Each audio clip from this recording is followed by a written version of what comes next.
Hello friends, welcome to গল্পের রামধনু। আমি সন্দীপা ফিরে এসেছি কলাবতী সিরিজ থেকে কলাবতী, অপূর্মা ও পঞ্চুর দ্বিতীয় পর্ব নিয়ে। গল্প এবং গল্প পাঠ যদি ভালো লাগে তাহলে চ্যানেলটি সাবস্ক্রাইব করে লাইক, শেয়ার, কমেন্ট করার অনুরোধ রইল। তাহলে শুরু করা যাক মতি নদীর লেখা কলাবতী সিরিজ থেকে কলাবতী, অপূর্মা ও পঞ্চুর দ্বিতীয় পর্ব। শ্যামা বনাম অপূর্মা কামারশাল বা কামারখানার খোলা দরজার সামনে দাঁড়িয়ে অপূর্মা এবং কলাবতী কথা বলছিল। তখন ভেতর থেকে তীক্ষ্ণ চোখে তাদের লক্ষ্য করছিল শ্যামাচরণ। কথা শুনতে পাচ্ছিল না, কিন্তু দুজনের কথা বলার ভঙ্গি থেকে সে আন্দাজ পাওয়ার চেষ্টা করছিল। দশাশই অপূর্মার পরনে ধপধপে থান ও গায়ে জড়ানো মুগার চাদর দেখে তার মনে হলো এ নিশ্চয়ই বড় ঘরের গিন্নি। আর সাধারণ সালোয়ার কামিজ, চটি পরা, প্রসাধনহীন শ্যামলা রঙের কলাবতীকে দেখে সে নিশ্চিত হলো এটা গিন্নির কাজের মেয়ে। অপূর্মা কামারশালের ভেতরে উকি দিল। ময়লা একটা ধুতি মালকোচা করে পরা, সেটায় জড়ানো কালি মাখা গামছা, ঊর্ধ্বাঙ্গে বগল কাটা কালো গেঞ্জি, গালে এক সপ্তাহের কাঁচা পাকা দাড়ি, মুখ শরীরের মতোই শীর্ণ এবং লম্বাটে। চুলে কখনো চিরুনি পড়েছে বলে মনে হয় না। চোখ দুটি ঘন ভুরুর নিচে ড্যাবড্যাবে এবং ঈষৎ লাল। শ্যামা উবু হয়ে বসেছিল। অপূর্মাকে ভেতরে ঢুকতে দেখে উঠে দাঁড়ালো। কি চাই আপনার? লোহার একটা গুলতি করে দিতে হবে। শ্যামার চোখ আরও গোলাকার হয়ে স্থির হয়ে রইল 5 সেকেন্ড। অবশেষে বলল, গুলতি? কার জন্য? আমার জন্য। অপূর্মার গম্ভীর মুখ ও কণ্ঠস্বর শ্যামাকে বুঝিয়ে দিল ব্যাপারটা হালকা করে দেখা ঠিক হবে না। আমি তো জীবনে গুলতি তৈরি করিনি, ওসব আমার দ্বারা করা সম্ভব নয়। কেন সম্ভব নয়? গুলতি আপনি কি কখনো চোখে দেখেননি? দেখেছি, ছেলেবেলায় আমার নিজেরই একটা ছিল, কাঠের, চড়কের মেলায় কিনেছিলুম। গুলতি দিয়ে পাথর ছুঁড়ে রাস্তার একটা কুকুরকে মারতেই সে আমাকে কামড়ে দেয়। ভাগ্যিস কুকুরটা পাগলা ছিল না। পরদিনই মা গুলতিটা দিয়ে উনুন ধরায়। অপূর্মা বুঝে গেল শ্যামাচরণ কামার কথা বলতে ভালোবাসে, কিন্তু এখন আজে বাজে কথা বলার সময় নয়। সে কাজের কথা পারল। আপনার কাজের এত নাম, কত লোকের কাছে শুনেছি বলেই তো খুঁজতে খুঁজতে আপনার কারখানায় এলুম। কথাগুলো শুনে শ্যামার চোখ ভালো লাগার আমেজে ছোট হয়ে কোটরে প্রায় ঢুকে গেল। কলাবতী এতক্ষণ ঘরটার চারধারে চোখ বোলাচ্ছিল। ছোট ছোট নানান আকারের লোহার টুকরো, কোনোটা গোল, কোনোটা চ্যাপ্টা, কোনোটা দ বা ইংরেজি জেডের মতো। লোহার সরু ও মোটা পাত এক কোণায়, আর এক কোণায় কয়লা। মাটির মেঝে গর্ত করে কয়লার চুল্লি। চামড়ার তৈরি হাঁপড় থেকে একটা নল মাটির তলা দিয়ে গেছে চুল্লিটার নিচে। হাঁপড়টাকে হাতল ধরে ওঠানামা করালে বাতাস যায় নল দিয়ে চুল্লিটার তলায়। গনগন করে ওঠে কয়লার আগুনের আঁচ। শ্যামাচরণ ছোট্ট একটা নিচু টুলে বসে হাঁপড়ের হাতল ধরে ওঠানামা করাতে শুরু করল। ঝিমিয়ে থাকা চুল্লি থেকে 2-4টে ফুলকি ছিটকে উঠল। লোহা দিয়ে গুলতি বানানো সোজা কাজ নয়, আপনি কাঠ দিয়ে করে নিন। ছুতোর মিস্ত্রির কাছে যান। আমার 2টো ঘর পরেই অনিল মিস্ত্রির কারখানা, ওকে গিয়ে বলুন। শ্যামাচরণ সহজ স্বরে পরামর্শ দেওয়ার ভঙ্গিতে বলল, তাহলে আপনি পারবেন না। তাহলে আপনার সম্পর্কে যা শুনেছিলুম তা সবই ভুল। অপূর্মা চিবিয়ে চিবিয়ে এমনভাবে কথাগুলো বলল যা শোনা মাত্র শ্যামার মাথা চিরবিরিয়ে উঠল। কি শুনেছেন আমার সম্পর্কে? চড়া গলায় বলল শ্যামা। অপূর্মা তার গলা 1 ডেসিবেল নামিয়ে বলল, আপনি যে কাজ করেন তা খুব নিখুঁত আর টেকসই হয়। অবশ্য গাঁজার জন্য যদি আপনাকে আলাদা পয়সা দেওয়া হয়। শ্যামাচরণ প্রায় লাফ দিয়ে উঠে দাঁড়ালো। ভীষণ চটে গেছে সে অপূর্মার কথায়। বলল, গাঁজা খাই তো বেশ করি, এই রকম আগুনের পাশে বসে 10 ঘন্টা লোহা পিটোতে হলে আপনিও খেতেন। শুনে অপ্রতিভ হয়ে গেল অপুর মা। কিছুক্ষণ রান্নাঘরে থাকলেই তার মাথা ধরে আসে। তখন ইচ্ছে করে বাইরে বেরিয়ে আসতে, ঠান্ডা হাওয়া লাগাতে। আর এ তো গনগনে আঁচের ধারে এমন বদ্ধ ঘরে 10 ঘন্টা কাটানো। অপুর মার মন ভরে উঠল সহানুভূতিতে। সে বলল, আমি আপনাকে 2 টাকা দেব গাঁজার জন্য, বলুন আমার কাজটা করে দেবেন কিনা। ইতিমধ্যে কলাবতী ঘরের কোণে পড়ে থাকা নানা আকারে 40-50টা লোহার টুকরো ঝুঁকে দেখছিল। টুকরোগুলো বাঁকানো, তার কোনোটা 45 ডিগ্রিতে, কোনোটা একেবারেই গোল, কোনোটা সমকোণের। দেখেই বোঝা যায় এসবই শ্যামার হাতের কাজ, তৈরি করেছে কারো অর্ডার পেয়ে। কলাবতীর মনে পড়ল এই ধরনের লোহা সে দেখেছে পাড়ার হার্ডওয়্যারের দোকানে, কাকার সঙ্গে ছোট একটা হাতুড়ি কিনতে গিয়ে। হঠাৎ সে 2 1 ফুট লম্বা লোহা তুলে নিল, দুটোই 45 ডিগ্রিতে বাঁকানো। সে দুটোকে একসঙ্গে জোড়া দিয়ে মুঠোয় ধরতেই আকার নিল ইংরেজি Y অক্ষরের মতো। 2 হাত তুলে কলাবতী চেঁচিয়ে উঠল, পেয়ে গেছি, গুলতি পেয়ে গেছি। শ্যামাচরণ আর অপুর মা অবাক হয়ে কলাবতীর দিকে তাকালো। আই আই মেয়েটা, রেখে দে, রেখে দে, ধমকে উঠল শ্যামা। একদম মধ্যে হাত দিবি না, 1 ডজন কালকের মধ্যে পৌঁছে না দিলে আমার পিন্ডি চটকে দেবে ননি বাবু। শ্যামাচরণের ধমকানি কলাবতীর কানে ঢুকল না। সে উত্তেজিত হয়ে অপুর মার কাছে এসে জোড়া দেওয়া লোহা চোখের সামনে ধরল। ও মা, তাই তো, এ তো ঠিক গুলতির মতোই। কলাবতীর হাত থেকে লোহা দুটো প্রায় কেড়ে নিয়ে অপুর মা ছেলে মানুষের মতো গলায় শ্যামাকে বলল, এ দুটো আপনি জুড়ে দিন, আপনি বরং পরে আরও 2টো তৈরি করে নেবেন। শ্যামার চোখ কোটর থেকে বেরিয়ে আবার ড্যাব ড্যাবে হয়ে উঠল, খিচিয়ে উঠে পড়ল। তার মানে জুড়ে দিন, তৈরি করে নেবেন? এ কি বেগুন ভাজা না চাটনি করা? এই মেয়েটা, ও দুটো যেখানে ছিল সেখানে রেখে আয়, ও সব পরের জিনিস, আমার নয়।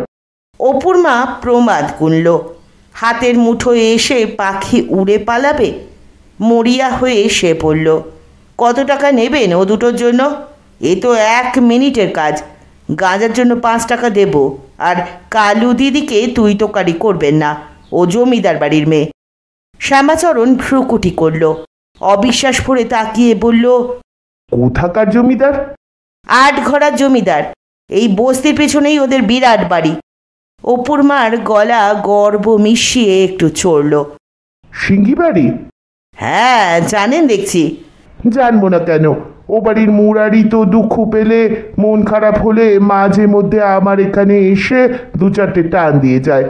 লোকটা খুব সরল, 2টো টান দিয়েই বলে চাকরি ছেড়ে দেব, আর সহ্য করতে পারি না। কলাবতী অবাক হয়ে বলল, মুরারিদা এখানে মাঝে মধ্যে আসে গাঁজায় টান দিতে? পিসি, এটা তো জানতুম না। আমিও তো এই প্রথম শুনছি। তা চাকরি ছাড়বে কেন? শ্যামাচরণ টুলে বসে হাঁপড়ের হাতলটা ধরল, 2বার ওঠানামা করিয়ে আঁচ উস্কে দিয়ে বলল, মুরারি খুব ভয় ভয় থাকে। জমিদার বাবু দেশ থেকে একজন মেয়ে ছেলেকে এনেছে। তার গলার আওয়াজ মিটিংয়ে বক্তৃতার সময় মিটিংয়ের 3টে চোঙা দিয়ে যে শব্দ বেরোয় তা এক করলে যা দাঁড়াবে ততটা আওয়াজ একসঙ্গে তার গলা দিয়ে বেরোয়। মুরারির হাট ভালো নয়। ও বলে, শ্যামা, শুনলে বুক ধড়পড় করে, মাথা ঘোরে, মনে হয় এবার মরে যাব। একবার যদি দেখা হয় তাহলে দেখতুম তার গলার জোর কতটা, ঠান্ডা করে দিতুম। আপনি কি জানেন সে মেয়ে ছেলেটাকে?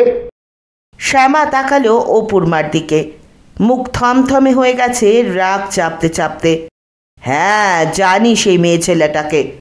শান্তভাবে নিচু গলায় অপুর মা বলল, কিন্তু কথাগুলো বেপটকা বলে ফেলে মুরারিদার যে কি সর্বনাশ আপনি করলেন তা হয়তো জানেন না।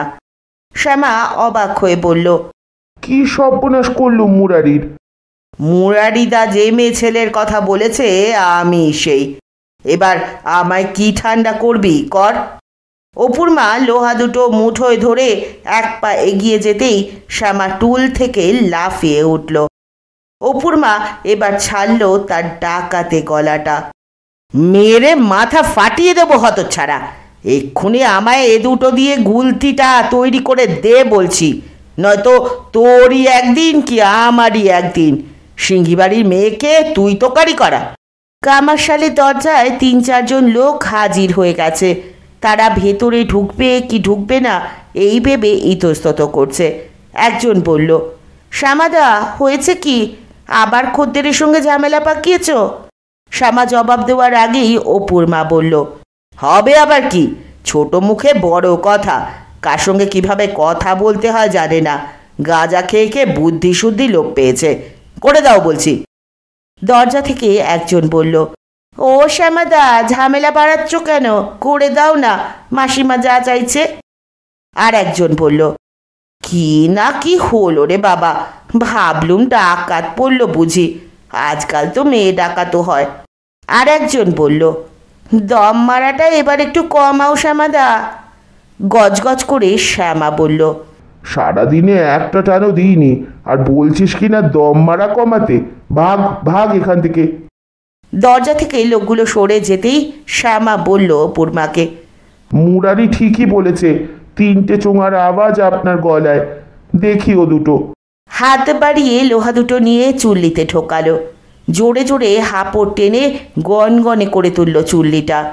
যখন তেতে লোহা দুটোয় কমলা রং ধরেছে তখন একটা একটা করে তুলে নেহাইয়ের ওপর রেখে সরু মুখ ছেনে দিয়ে লোহার ঠিক মাঝখানে দুটো করে গর্ত করল 2 ইঞ্চির ব্যবধানে। এরপর জল ভরা একটা লোহার বালতির মধ্যে গরম লোহা দুটো ফেলে দিতেই ছ্যাক করে উঠে সাদা ধোঁয়া উঠল। এ কি জোড়া হলো কই? কলাবতী উৎকণ্ঠিত স্বরে বলল, আমার এখানে লোহা জোড়া লাগাবার জিনিস থাকে না, ওসব থাকে মোটর সারাইয়ের গ্যারেজে, যাকে বলে ওয়েল্ডিং। এই যে গর্ত করে দিলুম, এবার লোহা দুটোকে একসঙ্গে ধরে ওর মধ্যে দিয়ে বল্টু আর নাট ঢুকিয়ে টাইট করে দিলেই জোড়ার কাজ হয়ে যাবে। এখান থেকে বেরিয়ে বাঁদিকে 10 পা গেলেই হার্ডওয়্যারের দোকান, 2টো বল্টু আর 2টো নাট কিনে লাগিয়ে নেবেন। আঁচলের গিট খুলে অপুর মা দোমড়ানো একটা 50 টাকার নোট বার করে বলল, এতে হবে? জবাব না দিয়ে শ্যামাচরণ নোটটা টুক করে টেনে নিয়ে বলল, 5টা টাকা আর দিতে হবে না, যা ক্ষতি হওয়ার তা তো হয়েই গেছে। কলাপতি বলল, কি ক্ষতি হলো আপনার? মুরারি সর্বনাশ করে ফেললুম, বেচারা হার্টের রুগী, এখন তো উঠতে বসতে ওর কানের কাছে যে চোঙা গলার বক্তৃতা বাজবে, বেচারা এবার মরেই যাবে। শ্যামাচরণ টপ করে টুলে বসে হাঁপড়ের হাতল ধরল। ওরা হার্ডওয়্যারের দোকান থেকে নাট বল্টু কিনল। দোকানদারি সেগুলো টাইট করে লাগিয়ে দিতেই ওয়াই হয়ে গেল লোহা জোড়া। কলাপতি বাঁ হাতে ওয়াইয়ের গোড়াটা মুঠোয় ধরে মুখের সামনে তুলে এক চোখ বন্ধ করে টিপ করল। তারপর ডান হাতে কাল্পনিক রাবারের ছিলে 2 আঙুলে চেপে ধরে টান দিয়ে ছেড়েই নিজের মনে বলে, ঠকাস, ডাকাতটার কপালে পড়ে গেল। বলেই সে হেসে উঠল। অপুর মা বলল, একেই বলে গাছে কাঁঠাল গোপে তেল। কলকাতা কি 8 ঘরা যে এখানে বাড়িতে ডাকাত পড়বে? তাড়াতাড়ি বাড়ি চলো, মুরারিদার সঙ্গে কথা বলতে হবে। কলাপতি চলা থামিয়ে দাঁড়িয়ে পড়ল। না পিসি, না, মুরারিদাকে তুমি কিচ্ছু বলতে পারবে না। দাদুর কাছে শুনেছি সত্যি সত্যি ওর হার্টের অসুখ আছে। মানুষটা খুব ভালো, সবাইকে ভালোবাসে, তোমাকেও মেয়ের মতো ভালোবাসে। ওকে তুমি কিছু বলো না প্লিজ পিসি। অপুর মার হাত চেপে ধরল কলাবতী। কিছুক্ষণ কলাবতীর মুখের দিকে তাকিয়ে থেকে অপুর মার ঠোঁট পাতলা হাসিতে মুচড়ে গেল। বলল, আচ্ছা বলবো না, তবে তোমাকেও কথা দিতে হবে, এমন কাজের মেয়ের মতো সাজে কখনো বাড়ির বাইরে যাবে না। তুমি কথা রাখলে আমিও রাখবো। কলাবতী পাল্টা শর্ত রাখল। অপুর মা তাড়া দিয়ে বলল, হয়েছে হয়েছে, পা চালিয়ে বাড়ি চলো। কতক্ষণ বেরিয়েছি বলো তো? তবে কি জানো কালুদি, এই গলার ওপর আমার তো কোনো হাত নেই, জন্ম থেকেই পেয়েছি। শুনেছি আমার ঠাকুরদার নাকি এমন গলা ছিল। হাঁটতে হাঁটতে অপুর মা বলে চলল, ঠাকুরদা একটা হাঁক দিলে নাকি ছেলের কান্না বন্ধ হয়ে হেঁচকি উঠত। মাঠের গরু ঊর্ধ্বশ্বাসে ছুট লাগাতো, ডাব পাড়তে ওঠা মানুষ গাছ থেকে পড়ে যেত। আচ্ছা পিসি, তুমি কখনো ঠাকুরদার মতো হাঁক দিয়েছ? কৌতূহলেই কলাবতী জিজ্ঞেস করলো। ঠাকুরদার মতো কিনা জানি না, তবে অপুর বাবা তো পাঠশালায় মাস্টার ছিল। হ্যাঁ, আমাদের বাড়ির পাশে মস্ত ধান ক্ষেত, তার লাগোয়া বিরাট একটা বিল, তারপর একটা গ্রাম, নাম বায়সা। পাঠশালাটা ছিল ওই বায়সায়, তা প্রায় 1/2 মাইল তো হবেই, তার বেশিও হতে পারে। অপুর বাবা তো ভাত না খেয়েই পড়াতে চলে যেত। দুপুরে উনুন থেকে ভাতের হাঁড়ি নামিয়ে আমি ধান ক্ষেতের ধারে গিয়ে বায়সার দিকে মুখ করে গলাটা একটু উঁচুতে তুলে তখন বলতুম। অপুর মা এবার মুখের দুপাশে 2 হাতের চেটো চোঙার মতো করে ফিসফিসিয়ে বলল, ভাত বেড়েছি। আর তখনই পাঠশালে টিফিন হয়ে যেত। গ্রামের পাঠশালে তো আর ঘড়ি থাকে না। কলাবতী মজা করে বলল, পিসি, এখন তুমি অমন গলায় ভাত বেড়েছি বলতে পারবে? পাগল হয়েছ? সিঙ্গিবাড়ির লোহার ফটকের আগল খুলে অপুর মা ভেতরে পা দিয়ে বলল, এটা কলকাতা শহর, এখানে কি গলা ছাড়া যায়? তখন বয়স কম ছিল, জোর ছিল কাজেতে, আর সেটা ছিল গ্রাম। তবু মাঝে মধ্যে রেগে গিয়ে গলাটা তখন আর বসে থাকে না, তুলে ফেলি। শুনলে না কামারটার কাছে মুরারিদা গাজায় 2 টান দিয়েই কি বলেছে? অপুর মার স্বরে অভিমান আর ক্ষোভ ঝরে পড়ল। গুলতি তৈরি হয়ে গেল। বাড়িতে পা দিয়েই কলাবতী দোতলায় ছুটে গেল লোহার ওয়াইটা দাদুকে দেখাবার জন্য।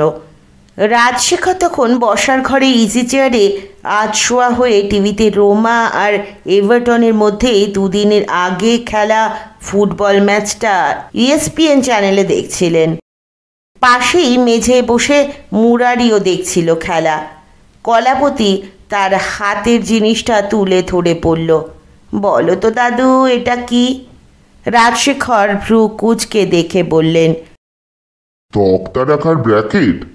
মোটেই না, এটা দিয়ে তৈরি হবে গুলতি। কলাবতী ওয়াইটা বাঁ হাতের মুঠোয় আঁকড়ে ডান হাতে কাল্পনিক তীর ছোড়ার মতো ভঙ্গিতে ছিলে টেনে ধরল। মালোপাড়ার বস্তির মধ্যে শ্যামা কামারের কামারশাল থেকে তৈরি করালুম। পিসি এবার কাক, চিল, বেড়াল, কুকুর দেখলেই শিক্ষা দিয়ে দেবে। উফ, অমন স্বাদের বড়ির কি দশাটা করল! রাজশেখর হাসি চেপে বললেন, দিদি, এবার যে 2 1 বিঘত লম্বা রবার লাগবে, আর রবার দুটোর মাঝে 1 টুকরো চামড়া লাগবে, তা না হলে তো গুলতি হবে না। রবার? কলাবতী চিন্তায় পড়ে গেল। পিসি অবশ্য রবার্টের কথা বলেছিল, কোথায় পাই বলো তো দাদু? দাদু নাতনি খুবই সমস্যায় পড়ে গেল। রাজশেখর বললেন, আমরা ছেলেবেলায় যেসব গুলতি বিক্রি হতে দেখেছি, তার ছিলেগুলো মোটরের চাকার টিউব কেটে বানাতো। টিউব পাবো কোথায়? যেসব দোকান টায়ার সারায় সেখানে খোঁজ করব। স্কুল যাওয়ার পথে অমন একটা দোকান পড়ে, কাল তাহলে খোঁজ নেব। এতক্ষণে মুরারি কথা বলল, মোটরের টায়ারের মধ্যে গোলপানা যে রবারটা থাকে, যার মধ্যে হাওয়া ভরে, সেটার কথা কি বলছেন কর্তাবাবু? হ্যাঁ হ্যাঁ, ওকে টিউব বলে। রাজশেখর উৎসুক চোখে তাকালেন। ছোটবাবু তো অমন একটা গোল রাবারের টিউব নিয়ে সাঁতার কাটতে যেত ক্লাবে, আপনার মনে আছে কর্তাবাবু? খুব মনে আছে। সাঁতার শেখার জন্য ক্লাবে ভর্তি হয়ে টিউবে চড়ে সারাক্ষণ জলে ভেসে বেড়াতো। সাঁতারটা আর শেখা হলো না। রাজশেখর হতাশ এবং বিরক্ত স্বরে বললেন, সেই টিউবটা তো একতলায় বাতিল জিনিসের ঘরে এখনো পড়ে রয়েছে, ওটা থেকেই তো কুলতির ছিলে তৈরি করা যায়। 3 মিনিটের মধ্যেই মুরারি চুপসে থাকা বড় একটা লাল রঙের টিউব কলাবতীর হাতে তুলে দিয়ে বলল, এটা অপুর মাকে দাও, ও কাঁচি দিয়ে কেটে ছিলে বানিয়ে নেবে। তারপর নিচু গলায় বলল, কালু দিদি, শ্যামা আমার সম্পর্কে কি কিছু বলল? কলাবতী আকাশ থেকে পড়ার মতো চোখ এবং গলার স্বর নিয়ে বলল, সে কি মুরারিদা, লোকটা তোমায় চেনে নাকি? কই কিছু তো বলল না। আশ্বস্ত হয়ে মুরারি বলল, শ্যামা আমার পাশের গায়ের ছেলে, মানুষটা খুব ভালো।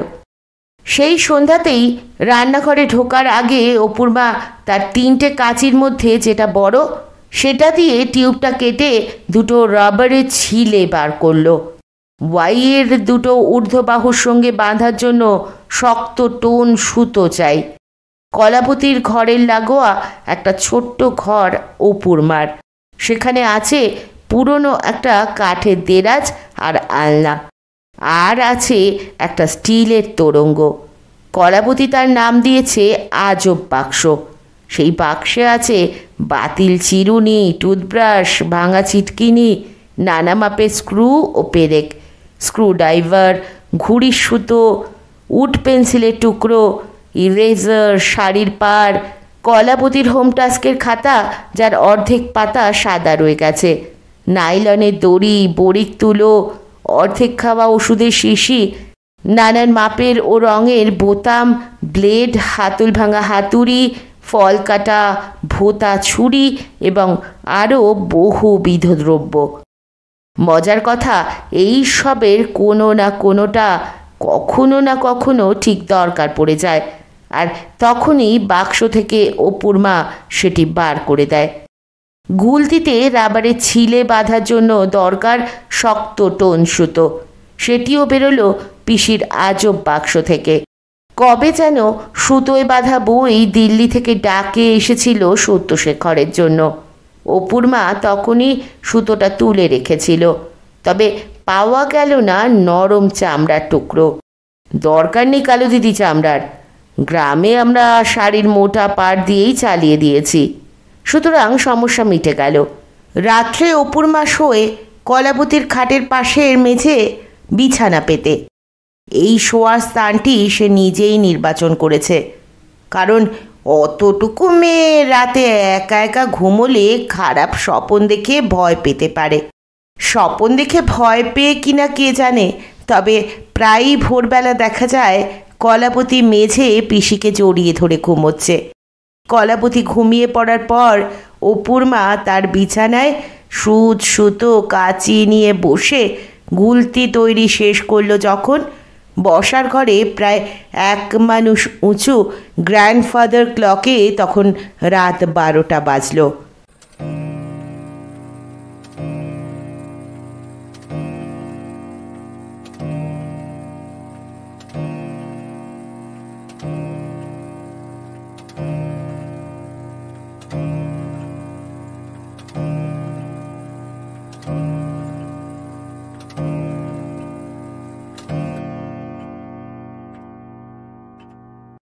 ঘড়িটা রাজশেখর কেনেন চৌরঙ্গি এক্সচেঞ্জ নামে তার চেনা এক নিলাম ঘর থেকে। ফ্রান্সে তৈরি 150 বছরের পুরনো ঘড়িটা তার কথায় জলের দরে মাত্র 30,000 টাকায় পেয়েছি। সকালে ঘুম থেকে উঠে কলাবতী দেখল তার বালিশের পাশে রয়েছে লোহার গুলতিটা, তাতে রবারের ছিলে বাঁধা। সেটা হাতে নিয়ে 2 আঙুলে দুটো ছিলের মাঝে জোর দেওয়া কাপড়ের পাটটা টিপে ধরে রবারটা টেনে ছেড়ে দিল। শব্দ হলো ছপাত। 2-3 বার ছপাত শব্দটা শুনে খাট থেকে লাফ দিয়ে নেবে বারান্দায় এসে পিসি পিসি বলে চেঁচাতে শুরু করে দিল। অপুর মা তখন একতলার ঘর মোছামুছির ঠিকে ঝি কান্তির মার দালান মোচার দিকে নজর রাখতে রাখতে তার রান্নাঘরের সহকারী শকুন্তলাকে নির্দেশ দিচ্ছিল, ফ্রিজ থেকে ডাল বাটাগুলো বার করে ভালো করে ফেটা, আজ আবার বড়ি দেব, দেখব আজ কাকের একদিন কি আমার একদিন।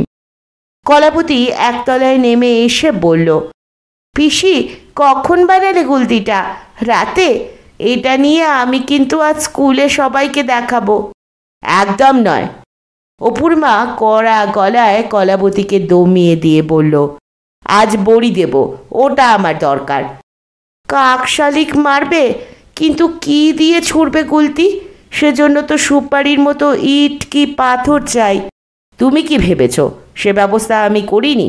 কাল রাস্তা থেকে হেঁটে আসার সময় দেখলুম একটা বাড়ির জন্য ভিত খোঁড়া হয়েছে, আর ইট বালি পাথরকুচি গাদা করে রাখা ফুটপাতের ধারে। মাটি তো নয়, যেন নলেন পাটালি। ওই মাটি পুড়িয়ে খুব শক্ত গুলি হবে। তাই আজ ভোরবেলায় যখন রাস্তার লোকজন প্রায় নেই, তখন বালতি নিয়ে আর মোটা প্লাস্টিকের একটা বড় থলি নিয়ে বেরিয়ে পড়লুম। বাড়ির জন্য ভিত করা হচ্ছে তো অনেক দূরে, প্রায় 500 গজ এখান থেকে। তুমি এত দূর থেকে বয়ে আনতে পারলে? কেন পারবো না? অপুর মা অবাক হয়ে বলল, ভর্তি এক বালতি মাটির ওজন কত? 15-20 কেজি। আর প্লাস্টিকে পাথরকুচির ওজন বড় জোর 5-7 কেজি। 2 হাতে দুটো বইতে পারবো না। অপুর মা যেভাবে তাকিয়ে রইল, তাতে কলাবতীর নিজেকে মনে হলো সে গোপাল ভাঁড়ের মতো হাসির কথা বলেছে। কলাবতী কথা বাড়াবার সাহস আজ পেল না। দোতলা থেকে নেমে এলো সত্যশেখর। সেরেস্তায় মক্কেল আসার সময় হয়ে গেছে। কলাবতীর হাতে গুলতিটা দেখে ভ্রু কুচকে বলল, কালু, তোর হাতে ওটা কি? গুলতি। একটা যাচ্ছে তাই বাজে জিনিস পেলি কোথা থেকে? জানিস কি বিপজ্জনক ওটা? তোর বড়দি তখন তোর বয়সী, খেলার ছলে ধা করে গুলতিতে ইট লাগিয়ে মেরে আমার কপাল ফাটিয়ে দিয়েছিল। Very very dangerous weapon. মলয়াকে আমি 1 মাস ক্ষমা করিনি। আসলে বগদিঘির মেয়ে তো, ওর বাপের মতোই আটঘরাকে সহ্য করতে পারে না। বড়দিকে তাহলে তো জিজ্ঞেস করতে হয় কেন তোমার কপাল ফাটিয়েছিলেন। খবরদার, বড়দির কাছ থেকে আমার সম্পর্কে কোনো ইনফরমেশন নেওয়ার চেষ্টা করবি না। টপ টু বটম বাজে খবর দেবে।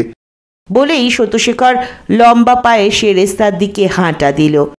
স্কুলে যাবার সময় কলাবতী দেখল শকুন্তলা পাঠি কাপড় আর ডাল বাটা ভর্তি গামলা, আর অপুর মা হাতে গুলতি আর পলিথিনের একটা থলি নিয়ে 3 তলায় উঠছে। স্কুল থেকে ফেরার সময় ফটক দিয়ে ঢুকেই তার চোখ গেল ছাদের পাঁচিলে। অন্তত 50টা কাক সার দিয়ে বসে চিৎকার করে চলেছে। এমন দৃশ্য তাদের বাড়িতে সে আগে কখনো দেখেনি। সদর দরজা পেরিয়ে ঢুকতেই দেখা হলো মুরারির সঙ্গে।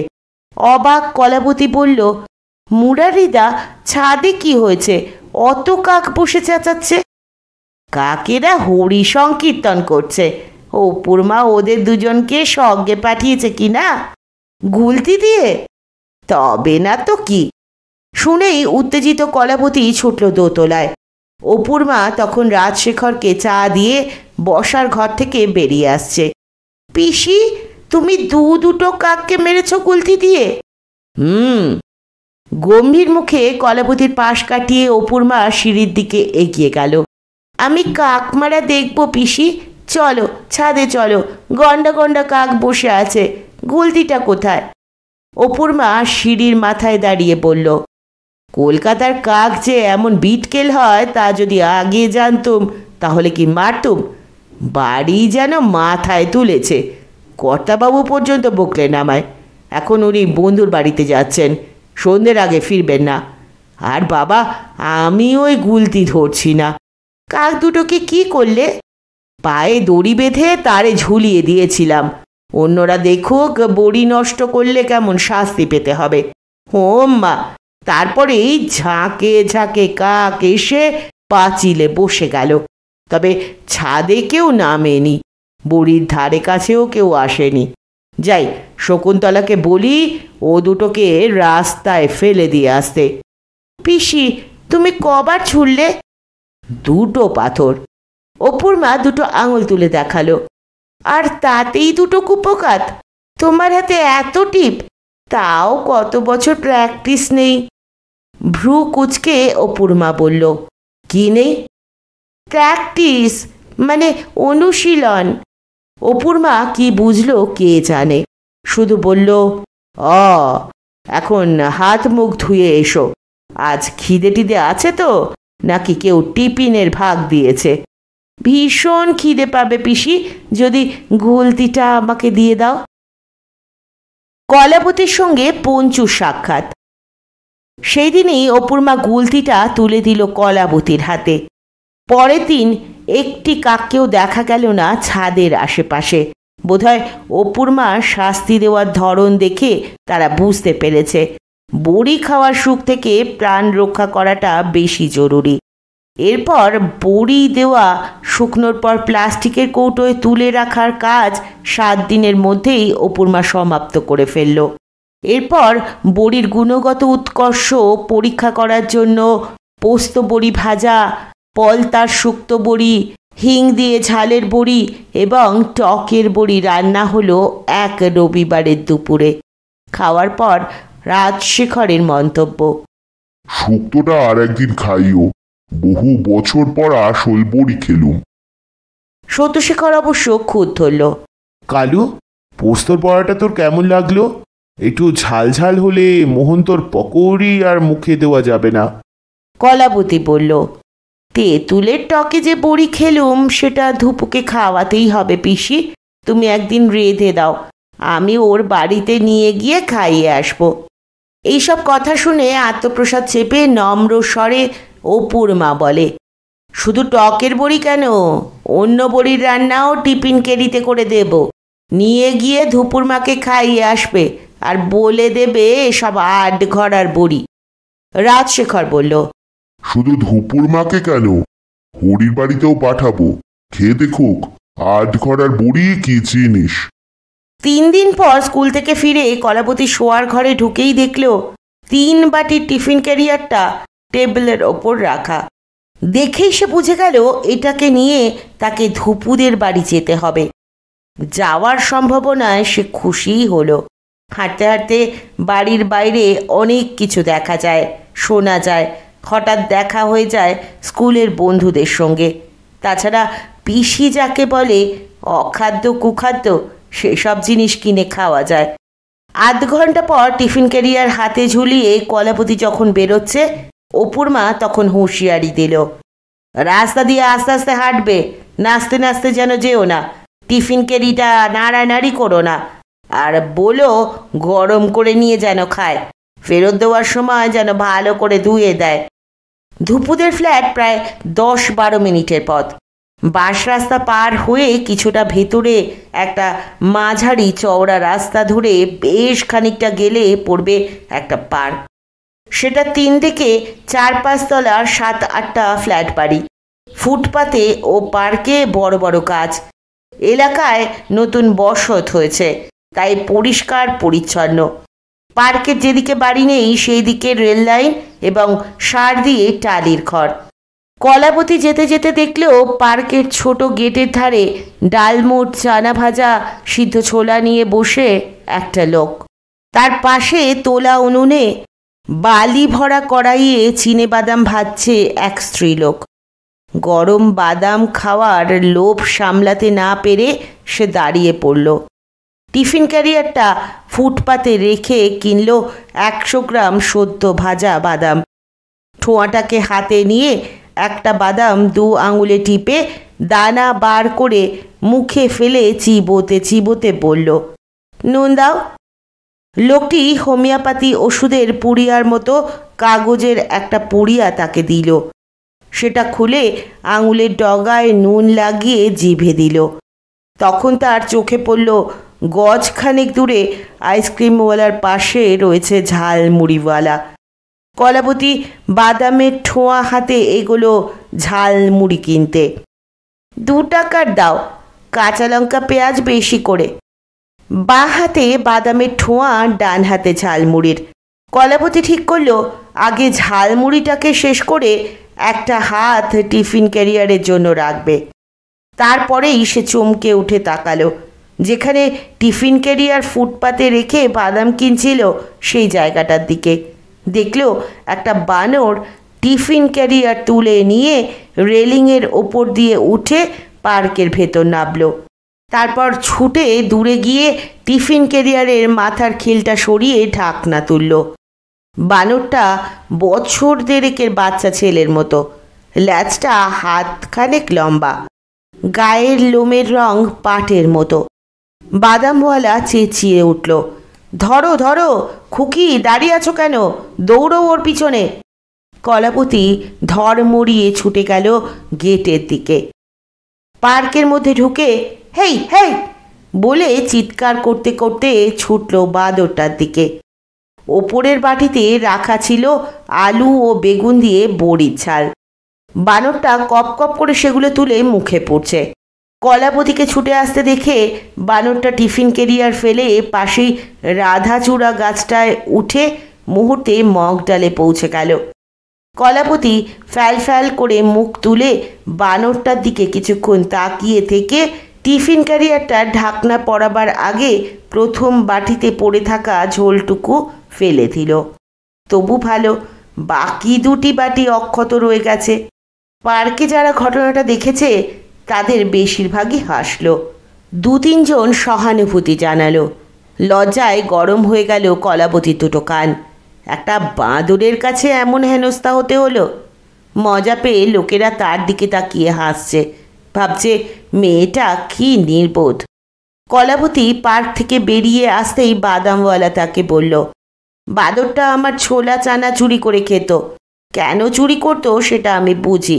মানুষের মতো জানোয়ারেরও খিদে পায়। মানুষ ভিক্ষে করেও পেট চালাতে পারে, কিন্তু জানোয়ার তো ভিক্ষে করতে পারে না, তাই চুরি করে খায়। একদিন আমি ওকে পাকড়াও করে আচ্ছা সে পিটুনি দিয়ে বললাম, চুরি করবি না, এখানে এসে দাঁড়াবি, আমি তোকে চানা দেব। ও এসে দাঁড়াতো, আমি এক মুঠো চানা দিতাম, কিন্তু ওইটুকু খাবারে কি পেট ভরে? তাই ও চুরি করে খায়। খুকি, তুমি কিছু মনে করো না, ওকে মাফ করে দাও। পার্কের ধারেই 4 তলা একটা বাড়ির দোতলায় ধুপুদের ফ্ল্যাট। তাকে দেখে ধুপু অবিশ্বাস ভরে তাকিয়ে বলল, তুই? কি ব্যাপার, হাতে ওটা কি? বড়ি। এরপর কলাবতী তার আগমনের কারণ জানিয়ে দিতে ধুপু বলল, মা তো বড় মাসির বাড়ি গেছে, সন্ধ্যের পর আসবে। যাই হোক, ওগুলো আমি রেখে দিচ্ছি, রাতে সবাই খাবো। ধুপু টিফিন ক্যারিয়ারের ঢাকনাটা তুলে ভ্রু কুচকে বলল, এটা যে একদম খালি। কলাবতী অপ্রতিভ হেসে বলল, আর বলিস না, ওটাই ছিল বড়ির ঝাল, একটা বাঁদর খেয়ে নিল। তারপর সে ধুপুকে বলল ফুটপাত থেকে টিফিন ক্যারিয়ার তুলে নিয়ে বাঁদরের পালানো এবং পার্কের মধ্যে বসে তার বড়ি খাওয়ার ঘটনাটা। শুনেই ধুপু হো হো করে হেসে উঠে বলল, পঞ্চু তোকেও তাহলে ঘোল খাইয়েছে? এটা ঘোল খাওয়ানো নয়, চুরি। এখানে খুব কম বাড়ি আছে যেখানে পঞ্চু রান্নাঘরে ঢোকেনি বা চুরি করে খায়নি। তবে জিনিসপত্র ভাঙে না, কাপড় চোপড় ছেড়ে না। রেল লাইনের ধারে থাকতো উসমান বাঁদরওয়ালা, তার ছিল 3টে বাঁদর। তাদের দিয়ে রাস্তায় খেলা দেখিয়ে সে পেট চালাতো। অদ্ভুত ট্রেনিং দিয়েছিল বাঁদরগুলোকে, একেবারে মানুষের মতো আচরণ করত। পঞ্চু ছিল 3টের একটা।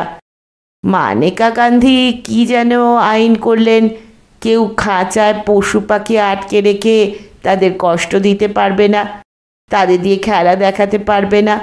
ব্যাস, একদিন উসমানকে বাদর সমেত পুলিশে থানায় ধরে নিয়ে গেল। পঞ্চুটা থানা থেকে পালালো।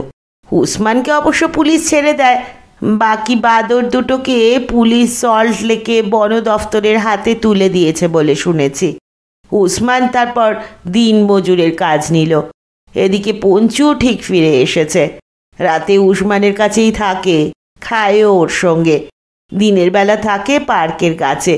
তার মধ্যেই কখনো লোকের বাড়িতে ঢোকে, রেন ওয়াটার পাইপ পেয়ে 3 কি 4 তলায় উঠে সেখান থেকে লাফিয়ে বারান্দায় নেমে ভেতরে ঢুকে পড়ে। কোন বাড়িতে ঢুকেছে সেটা জানতে পারি যখন ধর ধর তারা ওটাকে তারা বলে একটা চেঁচামেচি শুরু হয়। বলতে বলতে ধুপুর হাসি দেখে কলাবতী বুঝল পঞ্চু নামক বরযাত্রী ওর খুবই স্নেহের পাত্র। উসমান কি ওকে খেতে দেয় না? শুনেই ম্লান হয়ে গেল ধুপুর মুখ। বলল, উসমান মরে গেছে। ইট ভর্তি লরির ওপর বসে দমদম যাচ্ছিল। লরিটা এক গর্তে পড়ে উল্টে যায় আর উসমান ইটের নিচে চাপা পড়ে। হাসপাতালে 2 দিন বেঁচে ছিল। তারপর থেকে পঞ্চু অনাথ। আমাদের পেছনের পাড়ায় এক হাউজিংয়ের দারোয়ান ওকে পোষার চেষ্টা করেছিল। গলায় বকলেস পরিয়ে চেন দিয়ে বাড়ির গেটে বেঁধে রেখে দিত, কিন্তু পঞ্চু দুবেলা খাওয়া পড়ার জন্য বাধা থাকতে চায়নি। 5 দিনের দিনই চেন খুলে পালিয়ে যায়। পঞ্চু নামটা কার দেওয়া? উসমানের? আরে না না, নামটা তো ওই শিবনাথ বাদামওয়ালার দেওয়া। পুরো নাম পঞ্চানন, তার মানে শিব মহাদেব। মহাদেবই বটে। তোর পঞ্চুকে বাগে পেলে গুলতি মেরে ওর মাথা ফাটাবো। খবরদার কালু, ওই কাজটি করতে যাস না। পঞ্চু অসম্ভব ভালো নকল করতে পারে। যা একবার দেখবে সঙ্গে সঙ্গে কপি করে নেবে, তারপর করে দেখাবে। মাথা হয়তো তুই ওর ফাটাবি, কিন্তু একদিন তোরই মাথা ফাটাবে ওই গুলতি দিয়েই। মা একদিন হাতা দিয়ে রান্নাঘরে ওর মাথায় ঠকাস করে মেরেছিল। 2 দিন পর সকালে মা অমলেট করছে, তখন কে যেন মাথায় খুট করে মারল। চমকে মা ফিরে দেখে পঞ্চু রান্নাঘরে টুলের ওপর, হাতে সেই হাতাটা, আর কিচ কিচ কিচ কিচ করে হাসছে। এখনও আমরা ওটা নিয়ে হাসাহাসি করি। 1 মিনিট বস, টিফিন ক্যারিয়ারটা খালি করে দিচ্ছি। তোর পিসি হঠাৎ বড়ির রান্না করে পাঠালেন যে। সেদিন টিফিনে তুই বড়ি খাওয়ালি, এটা তার রিটার্ন। কাল স্কুলে অবশ্যই বলবি খেয়ে কেমন লাগলো। ধুপুর কাছ থেকে ফেরার সময় কলাবতী দেখল ঝালমুড়িওয়ালা তখনও রয়েছে। পঞ্চুকে তাড়া করতে গিয়ে হাতের বাদাম ও ঝালমুড়ির ঠোয়া প্রথমেই বিসর্জন দিতে হয়েছিল। আবার সে দাঁড়িয়ে বিসর্জিত ঠোয়াটা উদ্ধারের চেষ্টায় রিপিট করল, 2 টাকার দাও, কাঁচা লঙ্কা পেঁয়াজ বেশি করে। ঠোঁয়া হাতে নিয়েই কলাবতী দেখল ঝালমুড়িওয়ালার পেছনে পার্কের রেলিংয়ের ওপর বসে পঞ্চু। কোথা থেকে কখন যে এলো কে জানে। ওকে দেখে মায়া হলো কলাবতীর। পঞ্চুকে একজন মানুষ হিসেবে ভাবার চেষ্টা করে সে কষ্ট পেল। একগাল মুড়ি মুখে দিয়ে ঠোঁয়াটা সামনে বাড়িয়ে এসে বলল, আয় পঞ্চু। শোনা মাত্র পঞ্চু রেলিং থেকে লাফ দিয়ে নেমে এসে ঠোঁয়াটা কলাবতীর হাত থেকে তুলে নিয়ে যেভাবে সে মুখে মুড়ি ঢেলেছিল হুবহু সেইভাবে মুখে ঢেলে ঠোঁয়াটা শেষ করে দিল। কলাবতী বুঝল ওর ভীষণ খিদে পেয়েছে। আইসক্রিমওয়ালা চলে যাওয়ার উদ্যোগ করছিল। দাঁড়িয়ে পড়ল পঞ্চুর মুড়ি খাওয়া দেখতে। কলাবতী তার কাছ থেকে একটা কাপ কিনল। কাঠের চামচ দিয়ে খানিকটা আইসক্রিম মুখে তুলে সে কাপটা পঞ্চুর দিকে বাড়িয়ে দিল। তার নকল করে চামচ দিয়ে তুলে তুলে কেমন করে খায় সেটা দেখবে। চামচ নয়, জিভ দিয়ে 3-4 বার চেটেই সে কাপটা পরিষ্কার করে ফেলল। কলাবতী হেসে টিফিন ক্যারিয়ারটা হাতে তুলে নিয়ে এগোতেই তার জিন্সের হিপ পকেটে টান পড়ল। এবার তার আরও অবাক হওয়ার পালা। তার টাকা রাখার ব্যাগটা পঞ্চুর হাতে। বাদামওয়ালা শিবনাথকে হাসতে দেখে কলাবতী আশ্বস্ত হয়ে জিজ্ঞেস করল, ব্যাপারটা কি? পঞ্চু ছোলা খাওয়াতে বলছে। ও জানে ছোলা কেনার পয়সা ব্যাগে থাকে, তাই ব্যাগটা তুলে নিয়ে বলছে কিনে দাও। শিবনাথ একটা ঠোঁয়ায় 2 মুঠো সিদ্ধ ছোলা ভরে কলাবতীর দিকে এগিয়ে দিয়ে বলল, 50 পয়সা। পঞ্চুর হাত থেকে ব্যাগটা নিয়ে দাম চুকিয়ে দিয়ে কলাবতী বলল, ছোলা বিক্রি করিয়ে দেওয়ার জন্য ওকে কমিশন দিও। ঠোঁয়াটা পঞ্চুর হাতে দিয়ে টিফিন ক্যারিয়ার নিয়ে কলাবতী হাঁটা শুরু করলো। একটু গিয়েই রাস্তা পার হওয়ার জন্য সে দুদিকে তাকালো। দেখল পঞ্চু 4 হাত পায়ে ছুটে আসছে, লেজটা খণ্ডত্বের মতো করে বাঁকানো।